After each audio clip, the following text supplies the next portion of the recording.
Hello, good morning everyone. मैं अनिल कुमार आज पुनः आपका सबसे पसंदीदा YouTube channel Anil English classes में मैं सभी व्यक्तियों का हार्दिक स्वागत करता हूं। पिछले क्लास में जहां तक हम लोग पढ़ाई कर चुके थे उनसे आगे का पढ़ाई करने हेतु आज हम लोग फिर YouTube के माध्यम से एक दूसरे के सामने उपस्थित हुए हैं। आइए हम लोग पिछले क्लास से आगे की पढ़ाई को जारी करें। पिछले क्लास में आपने देखा था लाइट कट जाने के कारण से हमने ये हेडलाइन दिलवाया था, flowing verbs are not used in present continuous tense. यानी निम्नलिखित वर्ब का प्रयोग जो है, यानी निम्नलिखित मतलब हो गया नीचे जो मैं वर्ब लिखूंगा उसका प्रयोग जो है प्रेजेंट कंटिन्यूअस टेंस में नहीं किया जाता है। प्रेजेंट कंटिन्यूअस क्या तीन नाम होता है जो आपको हमें पहले ही बता चुका है। प्रेजेंट कंटिन्यूअस टेंस बोल सकते हैं, या प्रेजेंट इम्परफेक्ट टेंस बोल सकते हैं, या प्रेजेंट प्रोग्रेसिव टेंस बोल सकते हैं। तीनों एक ही नाम है, तीनों का कार्य एक ही है, इसीलिए इसमें कोई ज्यादा हमको टेंशन लेने की आवश्यकता नहीं है नाम के लिए। आइए इसमें हम पहला नंबर का प्रारंभ किए थे और पहला नंबर को बहुत ही अच्छे ढंग से बता दिए थे जो था वर्ब्स ऑफ परसेप्शन। उसके अंतर्गत जो एग्जाम्पल भी था मैं क्लियर कर दिया था। सेकेंड नंबर जो हम लोगों का था उसको आज हम लोग देखेंगे, जो मैंने बोर्ड पर लिखा था और लाइट कट जाने के कारण से वीडियो पूरा नहीं हो पाया था। आज मैं वहीं से स्टार्ट कर रहा हूं जहां से पिछला क्लास बिल्कुल समाप्त हुआ था। तो दूसरा नंबर जो हम लोगों का होगा वह है हमारा verbs of emotion. Verbs of emotion. Emotion को आप एक और नाम से जान सकते हैं, या तो इमोशन को दर्शाता है या एक ही चीज है, इसको आप फीलिंग भी कर सकते हैं। दोनों में से कोई भी नाम इसे दे सकते हैं। Verbs of emotion oblique verbs of feeling, यानी verbs of emotion oblique feeling.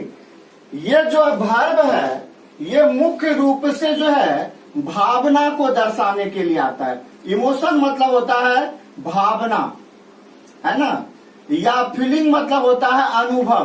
तो कोई भी भावना को हम लोग अनुभव ही करते हैं। तो भावना या अनुभव को दर्शाने वाला जो क्रिया होता है, जो वर्ब होता है, उनका प्रयोग जो है प्रेजेंट कंटिन्यूअस टेंस में नहीं किया जाता है। अब हम लोग देखेंगे जो वर्ब्स ऑफ इमोशन के अंतर्गत कौन कौन वर्ब आता है। तो देखिए वर्ब्स ऑफ इमोशन के अंतर्गत सबसे पहले आता है लव, LOVE। लव के बारे में आप लोग जानते होंगे। लव मतलब होता है प्रेम या प्यार। तो प्रेम या प्यार करना, तो करने के अंतर्गत में ये क्या हो जाएगा, वर्ब हो जाएगा। दूसरा वर्ब जो इसके अंतर्गत आता है वह है फील। फील मतलब अनुभव करना या महसूस करना, है ना। तीसरा वर्ब जो इसके अंतर्गत आता है वह है लाइक। लाइक मतलब होता है पसंद करना या चाहना। लाइक के बाद इसके अंतर्गत आता है डिजायर, DESIRE। डिजायर मतलब भी होता है चाहना, इच्छा करना, अभिलाषा करना। डिजायर के बाद जो इसके अंतर्गत वर्ब आता है वह आता है विश, WISH। विश मतलब भी होता है बाबू चाहना या इच्छा करना या आकांक्षा करना, है ना। इसके बाद इसके अंतर्गत आता है हेट। हेट मतलब होता है नफरत करना या घृणा करना, नफरत करना या घृणा करना। इसके बाद जो इसके अंतर्गत आता है वो आता है वांट। वांट मतलब भी होता है चाहना, वांट मतलब चाहना। इसके बाद जो इसके अंतर्गत आता है वो आता है प्लीज। प्लीज के बारे में आप लोग जानते होंगे, जनरली बच्चे प्लीज मतलब जानते हैं कृपया होता है, लेकिन आपको पता होना चाहिए जब प्लीज शब्द का प्रयोग वर्ब के रूप में किया जाएगा यानी क्रिया के रूप में किया जाएगा तब इसका अर्थ कृपया ना होकर प्लीज मतलब खुश करना हो जाएगा। इसके बाद इसके अंतर्गत जो आता है वो आता है डिसप्लीज। डिसप्लीज मतलब हो गया नाखुश करना या उदास करना। जब डिसप्लीज आ गया इसके बाद इसके अंतर्गत आता है होप, HOPE होप। होप मतलब होता है आशा करना, होप मतलब आशा करना। इसके बाद इसके अंतर्गत आता है प्रीफर, PREFER प्रीफर। प्रीफर मतलब होता है ज्यादा तवज्जो देना। ज्यादा तवज्जो करने का अर्थ हुआ जो ज्यादा पसंद करना। ये किसी रिगार्डिंग में आता है, किसी चीज को ज्यादा से ज्यादा पसंद करने के अर्थ में आता है, एटसेट्रा यानी ETC। अब देखिए बाबू, मन में क्वेश्चन उठ रहा होगा क्या इतना ही वर्ब इसके अंतर्गत आता है? जी नहीं, इसके अंतर्गत और भी ढेर सारा वर्ब है, लेकिन मैं ऐसे वर्ब को आप लोगों के सामने दर्शाया हूं जिसका प्रयोग हम लोगों के क्लास में, हम लोगों के एग्जामिनेशन में, हम लोगों के परिवेश में ज्यादा से ज्यादा होता है, क्योंकि ज्यादा वर्ब लिखा देने पर आप उसे याद भी नहीं रख पाएंगे और उसका प्रयोग भी ज्यादा नहीं होता है।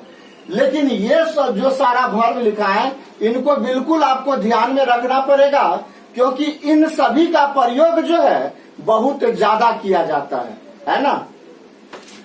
तो अब देखिए, जो आपके किसी हिंदी वाक्य में प्यार करना आ जाए, महसूस करना आ जाए, पसंद करना आ जाए, आकांक्षा या चाह रखना आ जाए, यानी इन सभी में से किसी भी वर्ब का प्रयोग यदि हो जाए तो हम लोग जो उसको बनाएंगे तो प्रेजेंट कंटिन्यूअस में नहीं बनाएंगे। अब प्रेजेंट कंटिन्यूअस में नहीं बनाएंगे तो मन में क्वेश्चन उठ रहा होगा आखिर इसका प्रयोग तब होगा किसमें, यानी ये वर्ब आ जाए तब उसको हम किस टेंस में रखेंगे। तो आपका सोचना बिल्कुल सही है, जब इस वर्ब का प्रयोग किसी भी वाक्य में किया हुआ हो तो हम लोग उसको प्रेजेंट कंटिन्यूअस में जनरली ना रखकर प्रेजेंट इंडेफिनिट टेंस में रखेंगे। आपको इससे पहले वाले रूल में भी जो वर्ब्स ऑफ परसेप्शन था वहां पर भी बताया था, जो ये वर्ब यदि प्रेजेंट कंटिन्यूअस टेंस में आ जाए तो इसको अंग्रेजी में कन्वर्ट जो करेंगे तो प्रेजेंट कंटिन्यूअस टेंस में ना करके इसको हम लोग जो है रखेंगे प्रेजेंट इंडेफिनिट टेंस में। याद होगा आपको प्रेजेंट इंडेफिनिट टेंस का मैं स्ट्रक्चर भी बताया था, जो subject plus V1/V5 plus other words plus full stop. Other words में आप लोग जानते हैं जो दो बातें छिपी होती है, एक होता है ऑब्जेक्ट और एक होता है कॉम्प्लीमेंट। तो ऑब्जेक्ट को पहले मेंशन किया जाता है और उसके बाद किया जाता है कॉम्प्लीमेंट को। तो अब इस पर हम लोग एग्जाम्पल को देखेंगे, जो कौन सा एग्जाम्पल। तो अब देखिए, इनमें से किसी को ले लीजिए, लव को ही ले लीजिए। तो मैं वाक्य दे रहा हूं, I ...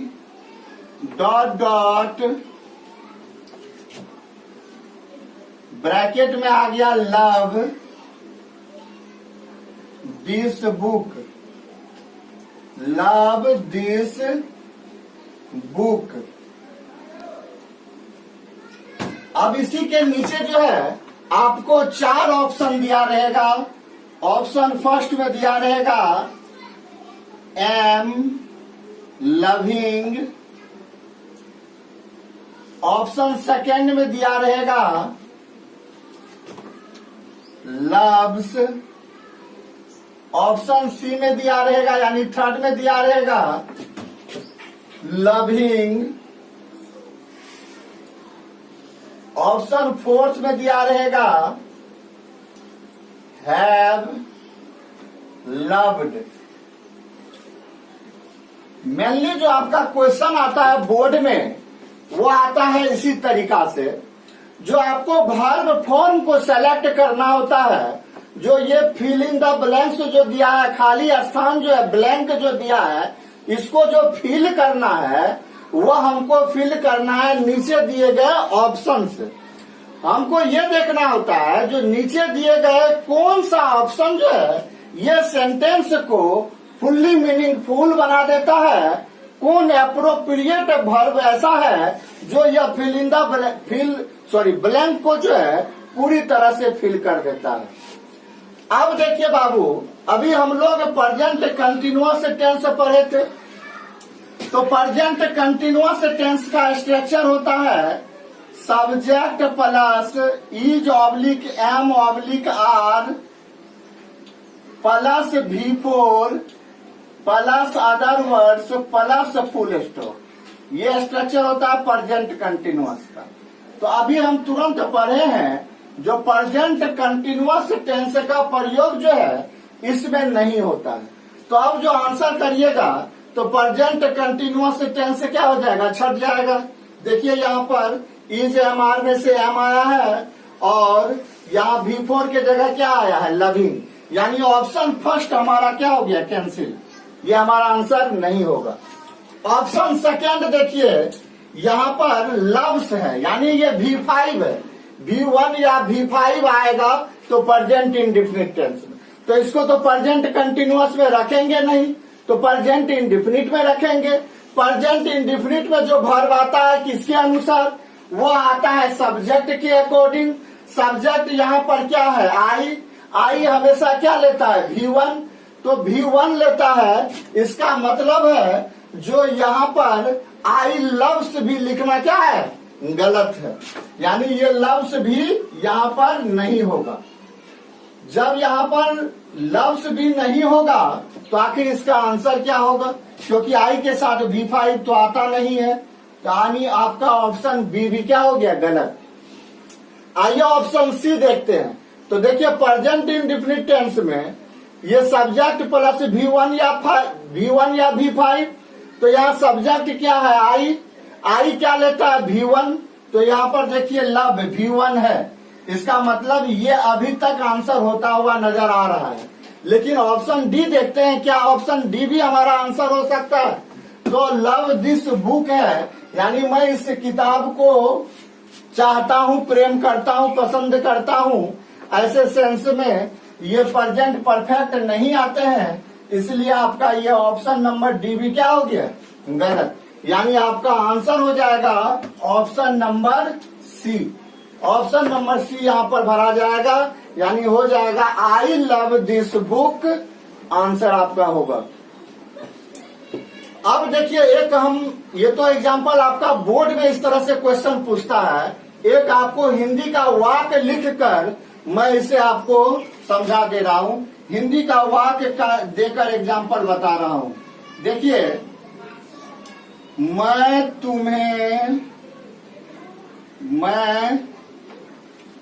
क्या सब वर्ब है, लव है, फील है, लाइक है, डिजायर है। तो लाइक मतलब पसंद कर रहा हूँ, मैं तुम्हें पसंद कर रहा हूँ। ये बात बोलना बिल्कुल सही नहीं होता है, लेकिन हिंदी देखिए इसी तरह से रहेगा, मैं तुम्हें पसंद कर रहा हूँ। तो पसंद कर रहा हूँ ये वाक्य यदि हिंदी में रहे, अब हमको इसको अंग्रेजी में कन्वर्ट करना है। तो देखिए इस हिंदी वाक्य को सबसे पहले हम पहचानेंगे तो आप देखिए, रहा है, रही है, रहे हैं, रहा हूँ, हुआ है, हुई है, हुए हैं, हुआ हूँ। ये जिस वर्ब के अंत में रहता है जनरली वह प्रेजेंट कंटिन्यूअस टेंस में होता है। तो यहाँ पर इसकी समाप्ति जो है रहा हूँ के साथ हो तो रहा है, तो इसका मतलब हो गया ये हमारा किस में चला गया, प्रेजेंट कंटिन्यूअस टेंस में। PCT, P for present, C for continuous, T for tense, present continuous tense. लेकिन हम लोगों को पता है जो प्यार करना या पसंद, यहाँ पर पसंद करना है, तो पसंद का इंग्लिश क्या होता है, लाइक। तो लाइक होता है, तो अभी तुरंत हम लोग क्या पढ़े हैं, जो ये आता है वर्ब्स ऑफ इमोशन के अंतर्गत या वर्ब्स ऑफ फीलिंग के अंतर्गत। तो जब वर्ब्स ऑफ इमोशन या फीलिंग के अंतर्गत आएगा, दैट मीन्स है जो ये लव का जो है V4 नहीं बनेगा। और जब इसका V4 नहीं बनेगा तो ये प्रेजेंट कंटिन्यूअस टेंस में प्रयोग नहीं किया जाएगा। और जब यह प्रेजेंट कंटिन्यूअस टेंस में प्रयोग नहीं किया जाएगा तब हम लोग इसको लिखते किस में है, प्रेजेंट इंडेफिनिट टेंस में। अब देखिए जब हम इसको बनाएंगे तब ये बनेगा प्रेजेंट इंडेफिनिट टेंस में। तो प्रेजेंट इंडेफिनिट टेंस में सबसे पहले क्या आता है, सब्जेक्ट। तो सब्जेक्ट क्या है, मैं का अंग्रेजी क्या हो जाएगा, आई। अब इसके बाद क्या आएगा, V1 या V5। V1 या V5 किसके अनुसार, अकॉर्डिंग टू सब्जेक्ट। सब्जेक्ट यहाँ पर क्या है, आई क्या लेता है, V1 या V5। तो आई हमेशा V1 लेता है। तो पसंद करना का अंग्रेजी क्या होता है, लाइक। तो आई के बाद क्या हो जाएगा, लाइक आ गया। उसके बाद क्या रखना है, अदर वर्ड्स।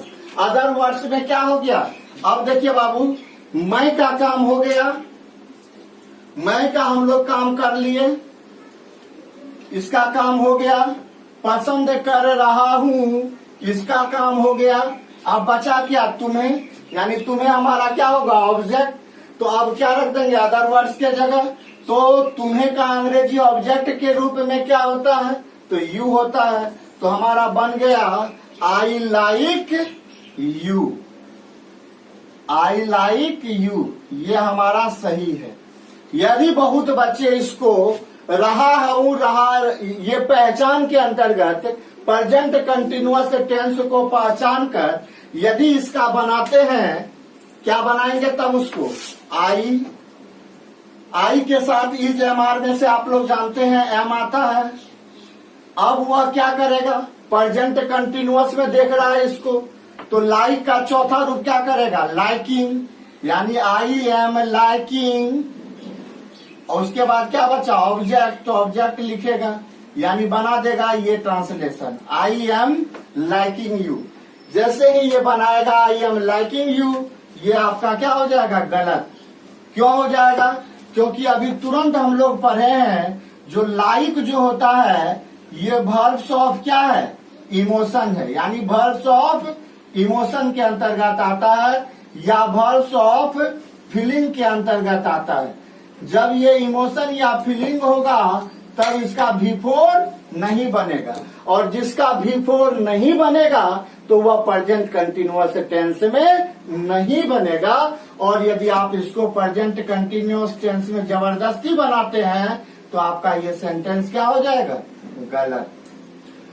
तो ये रूल आपको स्पष्ट ये बताया, जो वर्ब्स ऑफ इमोशन या वर्ब्स ऑफ फीलिंग रहे, इसके अंतर्गत मुख्य रूप से ये सब वर्ब आते हैं।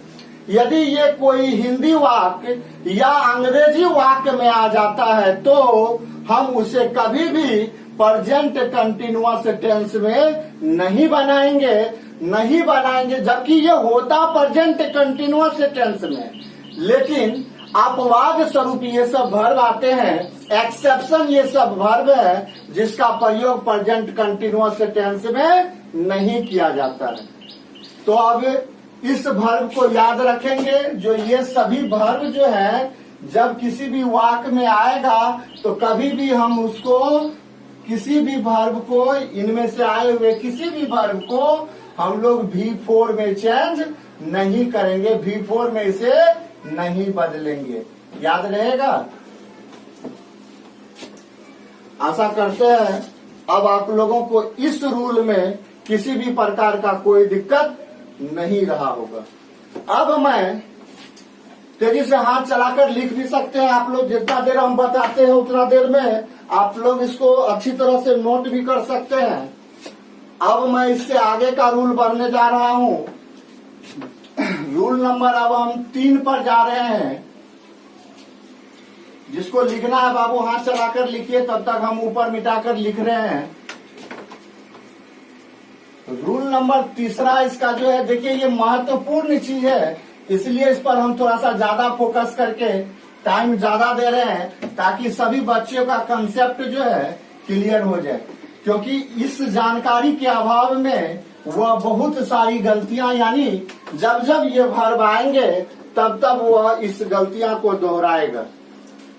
आइए अब मैं इसी क्रम में आगे बढ़ते हुए इसका तीसरा नंबर समझाने जा रहा हूं। तीसरा नंबर है verbs of appearing।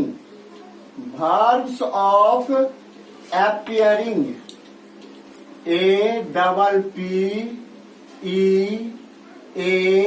APPEARING। verbs of appearing, आप जानते हैं appearing मतलब क्या होता है? प्रकट होना, है ना।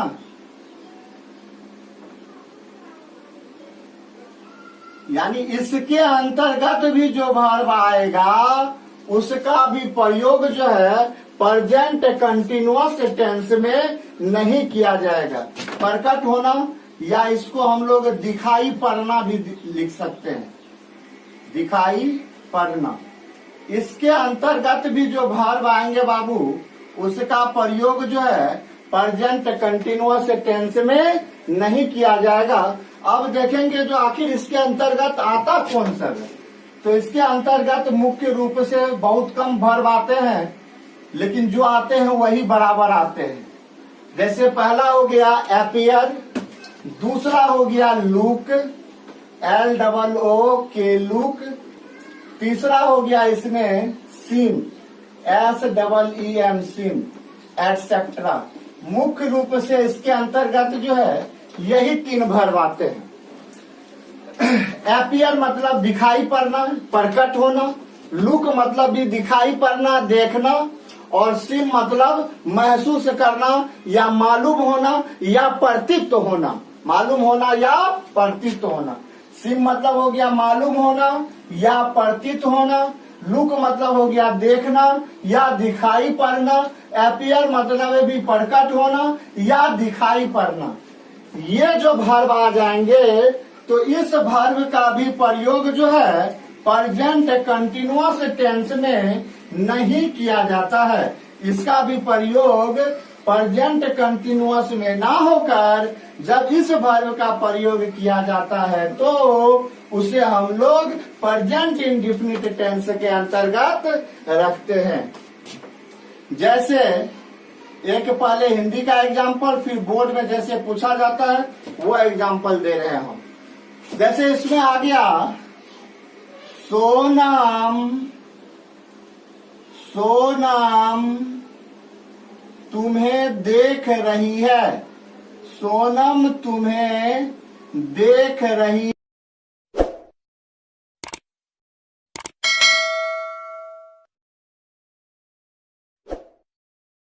सोनम तुम्हें देख रही है। अब देखिए बाबू, रहा है, रही है, रहे हैं, रहा हूँ, हुआ है, हुई है, हुए हैं, हुआ हूँ, ये किसी मुख्य वर्ब के अंतर्गत रहता है तो वह प्रेजेंट कंटिन्यूअस टेंस में होना कहा जाता है। यानी ये हिंदी वाक्य तो बता दिया हम प्रेजेंट कंटिन्यूअस टेंस में है, लेकिन आप जानते हैं जो इस देखना का अंग्रेजी होता है लुक, और अभी तुरंत आपने पढ़ा है जो ये आता है वर्ब्स ऑफ अपीयरिंग के अंतर्गत, और अपीयरिंग के अंतर्गत आएगा तो इसका V4 बनना संभव नहीं है। जब V4 बनना संभव नहीं है तब इसे आप प्रेजेंट कंटिन्यूअस टेंस में नहीं रख सकते हैं। अब ये पहचाने कैसे प्रेजेंट कंटिन्यूअस में, तो ये रहा है, रही है से पहचाने जो यह किस में है, प्रेजेंट कंटिन्यूअस टेंस में है। अब देखिए बाबू, इसको जो बनाना चाहेगा यदि ये रूल नहीं जानेगा तो वह क्या बना देगा, वह बनाएगा सबसे पहले सब्जेक्ट लाएगा सोनम। अब आपको प्रेजेंट कंटिन्यूअस का स्ट्रक्चर कितनी बार मैं जिक्र किया हूँ, subject plus is oblique am oblique are plus V4 plus other words plus full stop, ये होता है इसका स्ट्रक्चर। तो वह क्या करेगा, सब्जेक्ट ले आएगा, फिर इज एम आर में से तो सोनम थर्ड पर्सन सिंगुलर है तो इज ले आएगा, सोनम इज देखना का क्या होता है, लुक, लुक का चौथा रूप बना देगा, बन जाएगा लुकिंग। किसे जी, तुम्हें, तो सोनम इज लुकिंग यू, ये बना देगा इसका। और जैसे ही ये बनाएगा तो उसका ये क्या हो जाएगा, गलत हो जाएगा, क्योंकि हम लोग ने पढ़ा है जो ये लुक जो मैन वर्ब है, इस मैन वर्ब का जो है V4 नहीं बनता है, वर्ब का चौथा रूप इसका नहीं बनता है। अब ये नहीं बनता है तो इसको किस में बनाएंगे, तो प्रेजेंट इंडेफिनिट में। जब इसको आप बनाइएगा सोनम, तब V1 या V5, तो सोनम क्या है, थर्ड पर्सन का सिंगुलर, तब हो जाएगा सोनम लुक्स यू, तब जाकर ये आपका ये एग्जाम्पल क्या होगा, सही होगा। यानी ये सेंटेंस तब जाकर आपका सही होगा, क्योंकि इसका प्रयोग प्रेजेंट इंडेफिनिट में किया जाता है, ना कि प्रेजेंट कंटिन्यूअस में। तो देखिए किसी भी प्रकार का आपको दिक्कत नहीं ना। अब ये तो मैं एक हिंदी का एग्जाम्पल देकर आपको समझाया, अब मैं इसको समझाने जा रहा हूँ जैसे आपको बोर्ड एग्जामिनेशन में पूछता है। आशा करते हैं आप लोग बाबू इसको देखते देखते लिख भी लिए होंगे, इसलिए मैं ऊपर वाली बातों को मिटा रहा हूँ, फिर जो है नीचे का काम करूंगा। देखिए ऊपर वाला मिटाकर मैं क्या करने जा रहा हूँ, तो बोर्ड में जिस तरह से आपका क्वेश्चन पूछता है उस तरह से मैं बताने जा रहा हूँ। तो बोर्ड में क्या करता है बाबू, ये क्वेश्चन को इस तरह से पूछता है, देखिएगा ध्यान से, तुरंत समझ में आएगा, 100% समझ में आएगा। जैसे दिया रहेगा सोनी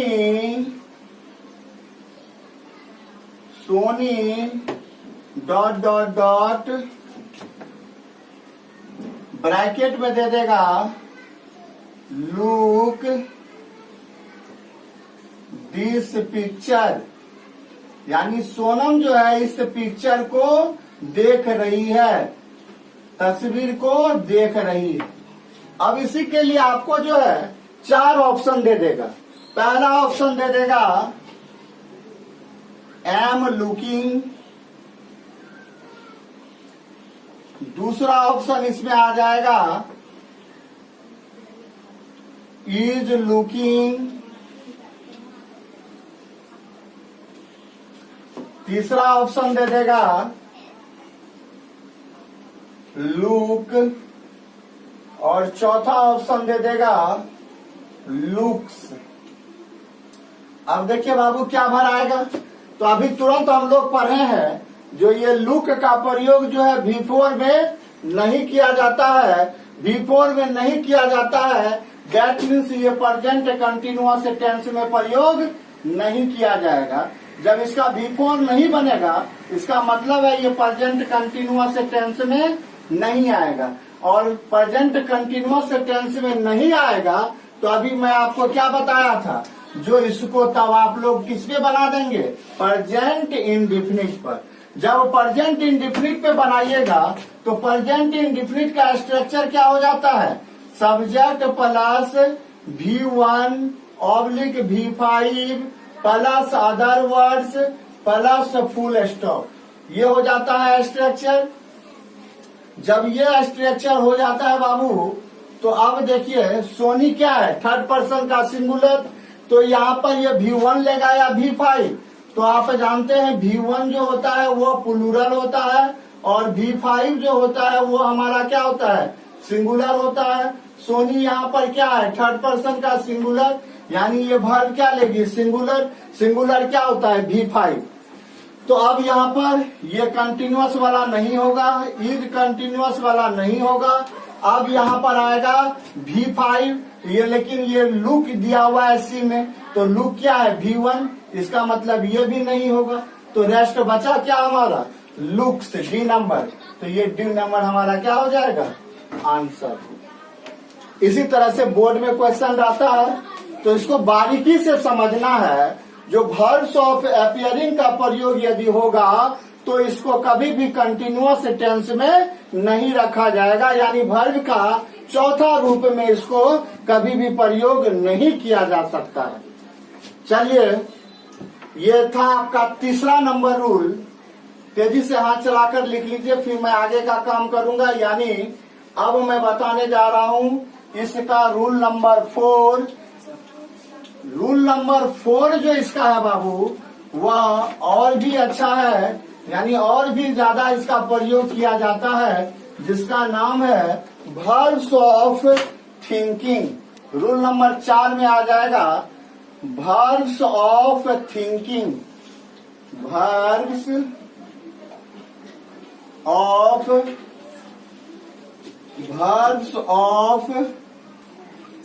थिंकिंग। थिंकिंग मतलब आप लोग जानते होंगे, ये सोचना से बना है। थिंक मतलब क्या होता है? सोचना, सोच विचार करना। तो उसी का ये क्या है? चौथा रूप, यानी सोच विचार करना। यानी इस तरह का जो वर्ब आ जाएगा, यानी वर्ब्स ऑफ थिंकिंग जब आ जाएगा, तो इसका भी प्रयोग जो है कंटिन्यूअस टेंस में बिल्कुल नहीं किया जाएगा। तब हम देखते हैं जो आखिर इसके अंतर्गत आता कौन है। तो इसके अंतर्गत आता है, पहला आएगा बिलीव। बिलीव मतलब होता है विश्वास करना।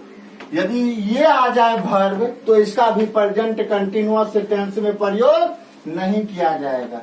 बिलीव मतलब विश्वास करना। आ जाए दूसरा, क्या आ जाएगा? ट्रस्ट। ट्रस्ट मतलब होता है क्या?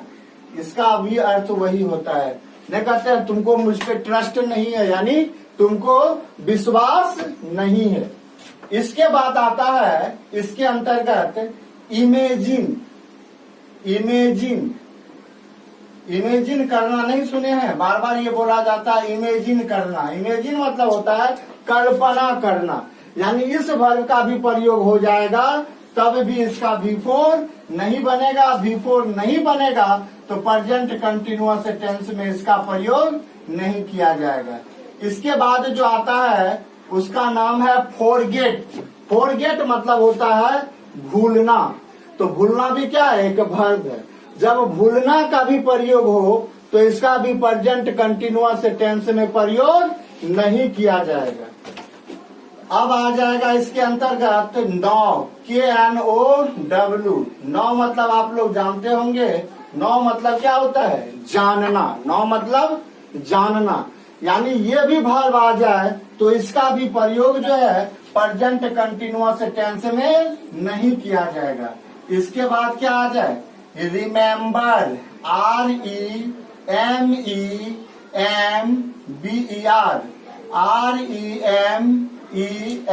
REMEMBER। रिमेम्बर मतलब याद करना। ये भी वर्ब यदि आ जाता है इसमें, तो इसका प्रयोग नहीं किया जाएगा। इसके बाद क्या आता है? सपोज। सपोज मतलब होता है मान लेना। नहीं कहते हैं सपोज डेट, मान लेना। ये भी आ जाए तो इसका V4 नहीं बनेगा। इसके बाद क्या आ जाएगा? थिंक। थिंक मतलब होता है सोचना, विचार करना। इसका भी प्रयोग इसके अंतर्गत नहीं किया जाएगा। मुख्य रूप से इसके अंतर्गत यही सारे वर्ब आते हैं, और ये वर्ब यदि देख लेंगे तो कभी भी हम इसका V4 में परिवर्तन नहीं करेंगे। फिर से एक बार देखिए, कौन सा verb? Verbs of thinking. Thinking मतलब होता है जिसको हम अपने सोच के द्वारा, जिसको हम अपने विचार के द्वारा अनुभव करते हैं, सोचते हैं। इसके अंतर्गत कौन सा आता है? Believe, trust, imagine, forget, know, remember, suppose, think, etc। Believe मतलब विश्वास करना, ट्रस्ट मतलब विश्वास करना, इमेजिन कल्पना करना, फॉरगेट भूलना, नो जानना, रिमेम्बर याद करना, सपोज मान लेना, थिंक सोचना। ये सभी वर्ब का प्रयोग यदि प्रेजेंट कंटिन्यूअस वाले वाक्य में आता है तो उसे हम लोग प्रेजेंट कंटिन्यूअस में ना बनाकर उसे हम लोग प्रेजेंट इंडेफिनिट टेंस में बनाते हैं, है ना। जैसे एक हिंदी का वाक्य पहले मैं बता रहा हूं, उसके बाद मैं बोर्ड में जैसा पूछा जाता हूं वो एग्जाम्पल भी बताऊंगा। जैसे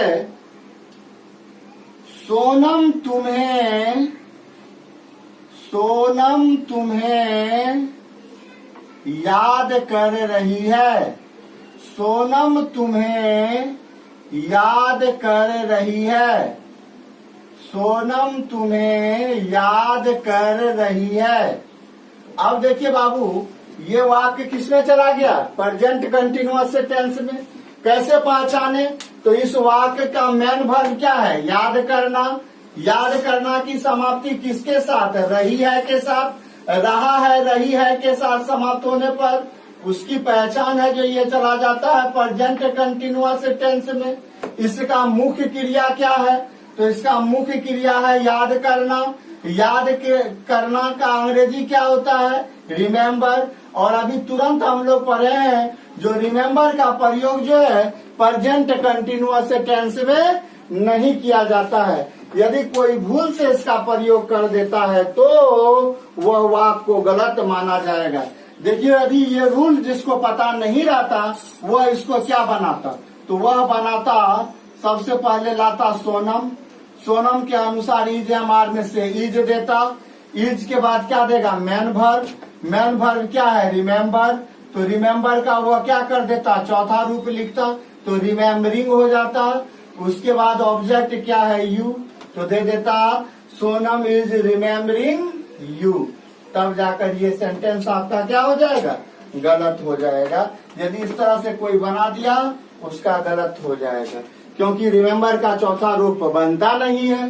तब इसको क्या बनाएगा तो सही होगा? तो इसको ले जाएगा प्रेजेंट इंडेफिनिट टेंस में, तब जाकर ये वाक्य क्या होगा? सही। तो प्रेजेंट इंडेफिनिट में ले जाएगा तो सबसे पहले क्या आएगा? सोनम।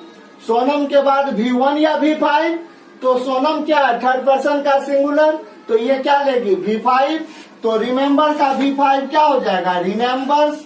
यानी सोनम रिमेम्बर्स। अब आ जाएगा ऑब्जेक्ट यू। तब जाकर ये आपका वाक्य क्या हो जाएगा? सही। ये वाक्य ऊपर वाला क्यों गलत हुआ?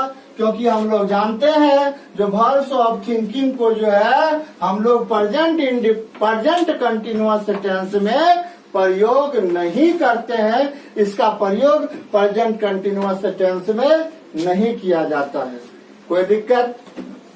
आइए, बोर्ड में जो इस पर पूछा जाता है उसका मैं एग्जाम्पल एक करा देता हूँ। ऊपर वाला आप लोग लिख लिए होंगे, इसको मिटाकर मैं बोर्ड वाला क्वेश्चन का एक बार जिक्र कर देता हूँ। ध्यान से देखिएगा, कुछ नहीं है, बेहद आसान चीज है, थोड़ा सा ध्यान देने वाली बात है। यदि कुछ वर्ब आप दिमाग में बैठा लेते हो तो बिल्कुल आपका ये चैप्टर में इस प्रकार के क्रियाओं में कोई कंफ्यूजन नहीं रहेगा। अब देखिए, मैं इससे आगे बोर्ड वाला क्वेश्चन करता हूँ।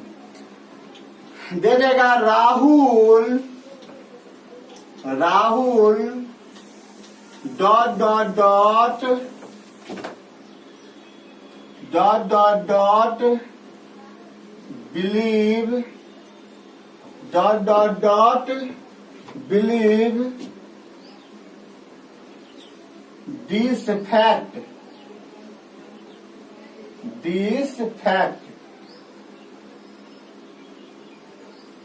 Rahul dot dot believe this fact. अब इसी के लिए 4 एग्जाम आपको ऑप्शन देता। पहला ऑप्शन में दे देता राहुल इज बिलीविंग, इसका चौथा रूप दे देता। दूसरा दे देता एम बिलीव, तीसरा दे देता बिलीव, चौथा दे देता बिलीव्स।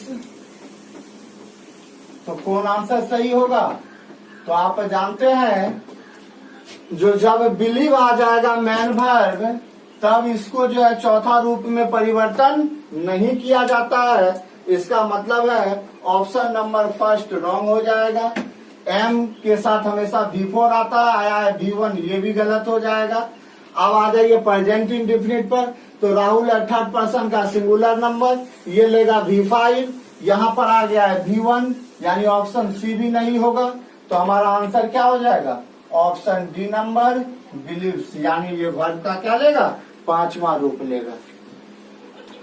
कोई दिक्कत? आशा करते हैं आप लोग जो है लिख लिए होंगे इसको। अब इसी कड़ी में आगे बढ़ते हैं और इस टाइप के वर्ब का अंतिम नंबर हम करने जा रहे हैं, यानी अब जो होगा वह 6ठा नंबर होगा और 6ठा नंबर जो है इसका अंतिम होगा, है ना। आशा करते हैं आप लोग लिख लिए होंगे। अब मैं इसको मिटाकर रूल नंबर 6 करने जा रहा हूं। रूल नंबर 6 क्या कर रहा है, इसके अंतर्गत कुछ अन्य क्रियाएं हैं जो वर्ब्स ऑफ थिंकिंग के अंतर्गत नहीं आता है, वर्ब्स ऑफ इमोशन के अंतर्गत नहीं आता है, वर्ब्स ऑफ अपियरिंग के अंतर्गत नहीं आता है, वर्ब्स ऑफ परसेप्शन के अंतर्गत नहीं आता है। तो वह जो है किसके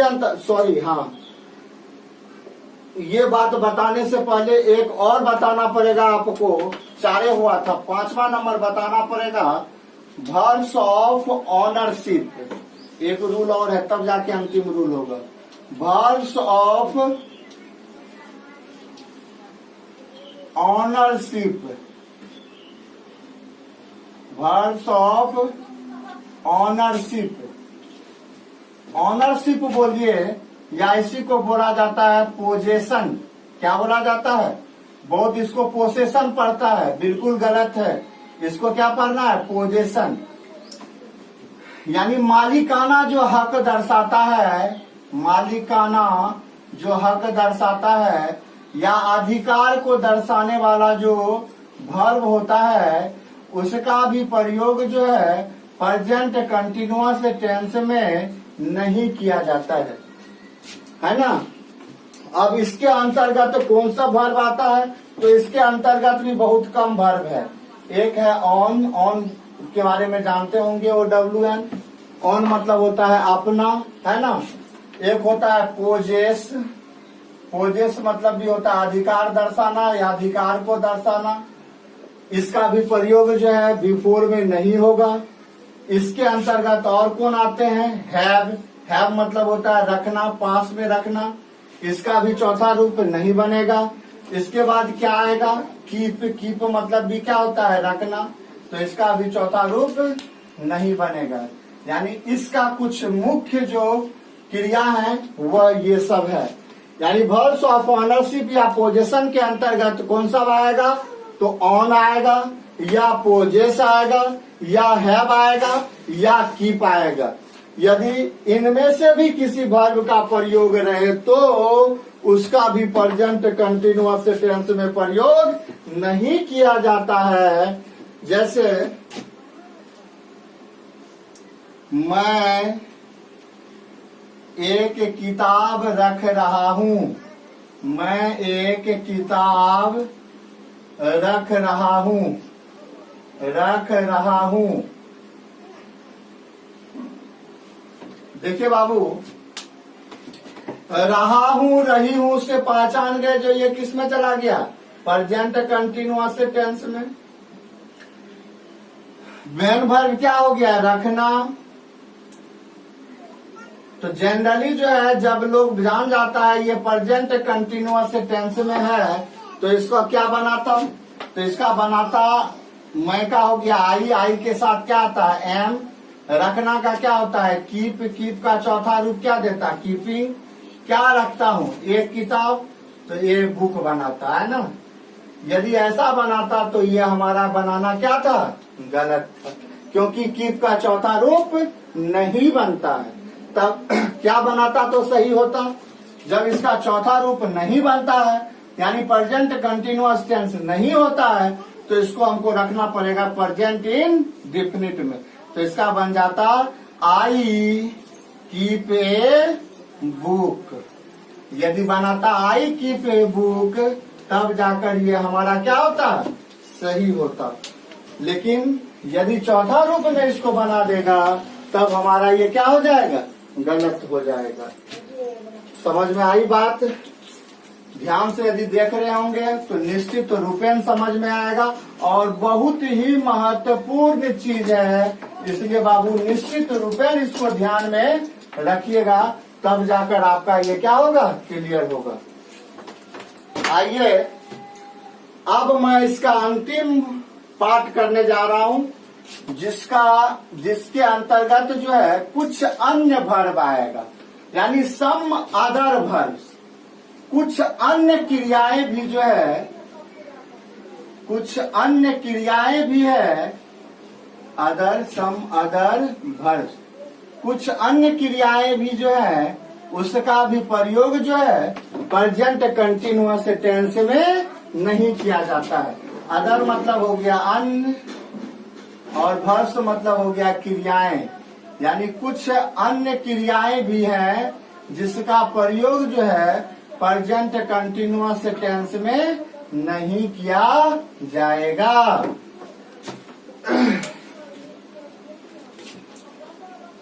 अब देखिए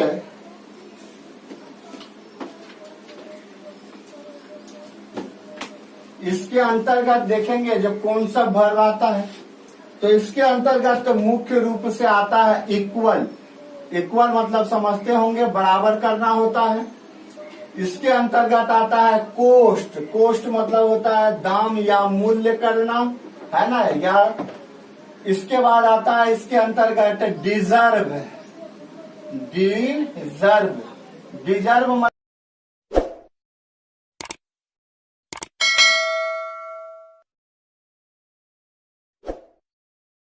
होना। इसके बाद इसके अंतर्गत आता है नीड। नीड मतलब आवश्यकता या जरूरत होना, आवश्यकता या जरूरत होना। नीड के बाद क्या आएगा, साउंड। साउंड मतलब क्या होता है, आवाज निकालना या ध्वनि निकालना, है ना। इसका भी प्रयोग इसके अंतर्गत नहीं होगा। अब इसके अंतर्गत और क्या आएगा, लैक आएगा, LAC के लैक। लैक मतलब कमी होना, कम होना।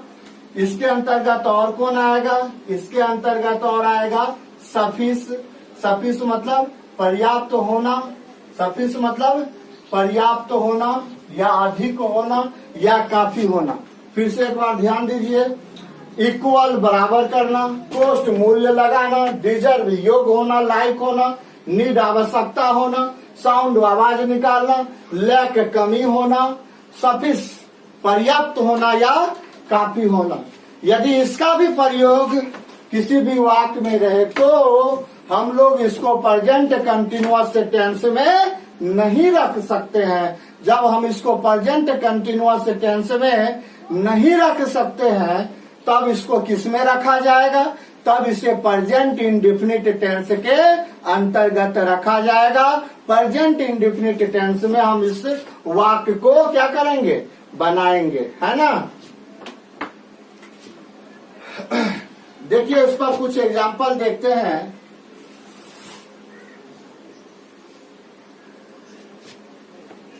जैसे एग्जाम बोर्ड में दे देता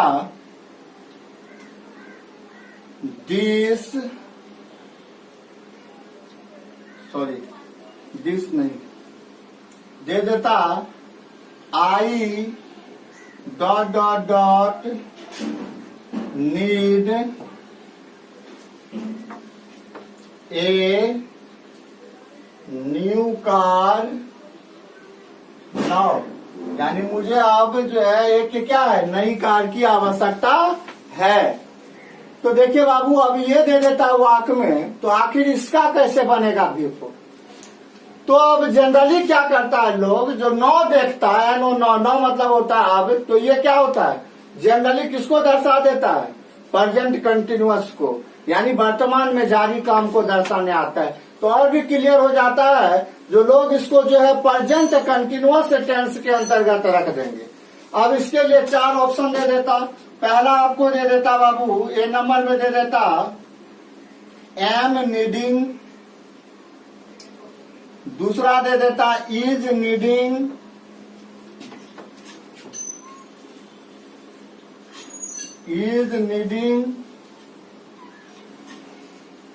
तीसरा दे देता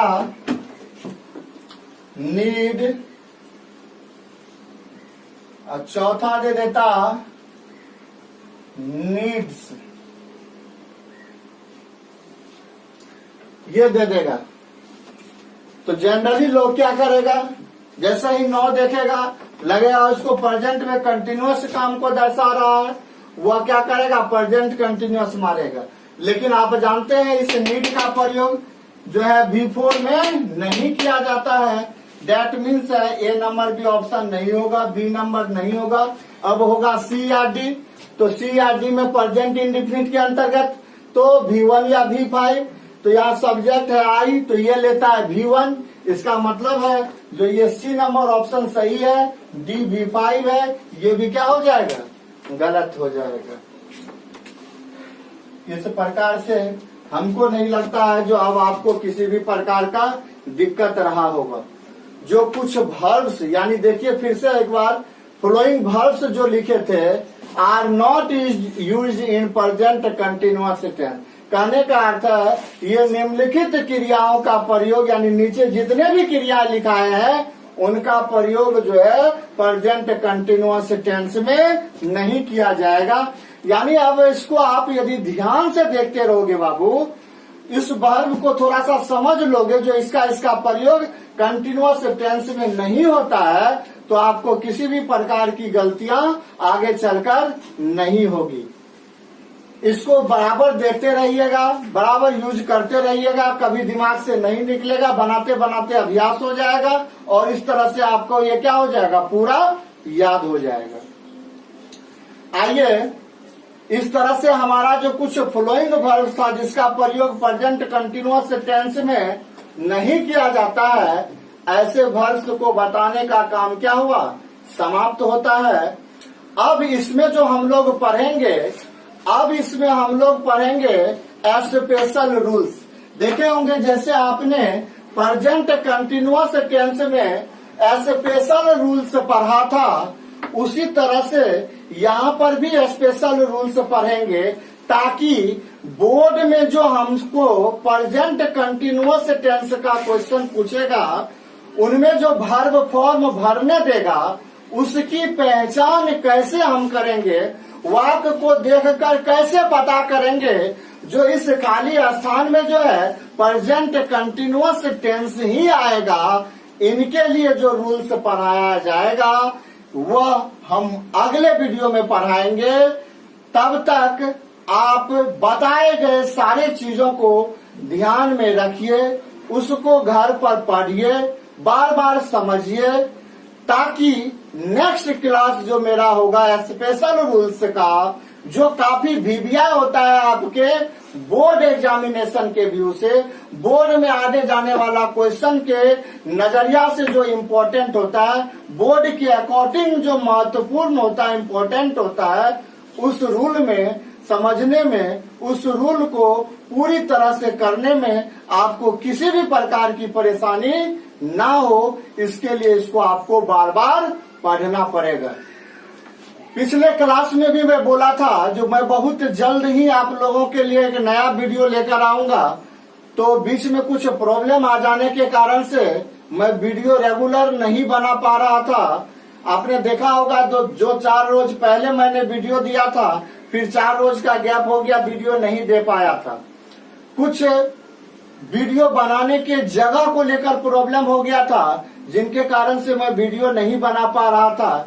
लेकिन अब फिर से वह जगह पूरी तरह से व्यवस्थित हो चुका है, इसलिए अब मैं डेली वीडियो आप लोगों के लिए फिर से डालूंगा। आशा करते हैं जो सभी बच्चे प्रतिदिन अपना वीडियो देखकर पढ़ाई को जारी रखेंगे, घर में रहेंगे, सुरक्षित रहेंगे और घर में ही बैठकर एग्जामिनेशन की अच्छी तरह से तैयारी करेंगे। और हमारा संसार में जो ये कोरोना का जंग चल रहा है, उसमें हमारी सरकार को मदद भी पहुंचाएंगे। घर में रहकर, सुरक्षित रहकर इस महामारी को दूर करने में अपना भी योगदान देंगे। मैं इसी बातों के साथ आज का क्लास समाप्त कर रहा हूं, ये आपको आशा दिलाते हुए कि मैं बहुत जल्द फिर से आप लोगों के लिए नया वीडियो बनाने हेतु YouTube के माध्यम से उपस्थित होऊंगा। तब तक वीडियो को देखते रहे। यदि वीडियो पसंद आता है तो उसे लाइक करें, कमेंट अवश्य करे, लाइक करे, कमेंट करे। यदि अच्छा लगता हो तो अच्छा कमेंट करे, बुरा लगता हो तो बुरा कमेंट करे। समझ में आ जाता है तो अच्छा कमेंट करे, नहीं समझ में आता है तो वह भी कमेंट करके हमें बताए। कहीं दिक्कत रहता है तो वह भी हमें कमेंट करके बताए, ताकि मैं प्रयास करूंगा और अच्छा से अच्छा काम आप लोगों के लिए कर सकूं, ताकि आपको YouTube के माध्यम से पढ़ाई करने में किसी भी प्रकार का दिक्कत ना रहे।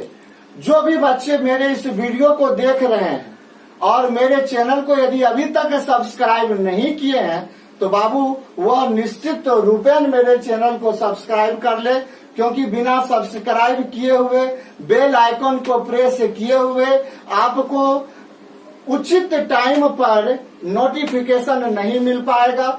यदि आप ऐसा करते हैं तो जैसे मैं वीडियो अपलोड करूंगा आपको मैसेज के द्वारा नोटिफिकेशन चला जाता है और आप समय निकालकर उस वीडियो को देख सकते हैं। बहुत बच्चा सब्सक्राइब ना करने के कारण से, बेल आइकन ना दबाने के कारण से उन्हें पता ही नहीं चल पाता है जो वीडियो कब अपलोड होता है, नहीं होता है, वीडियो दिया गया है या नहीं दिया गया है।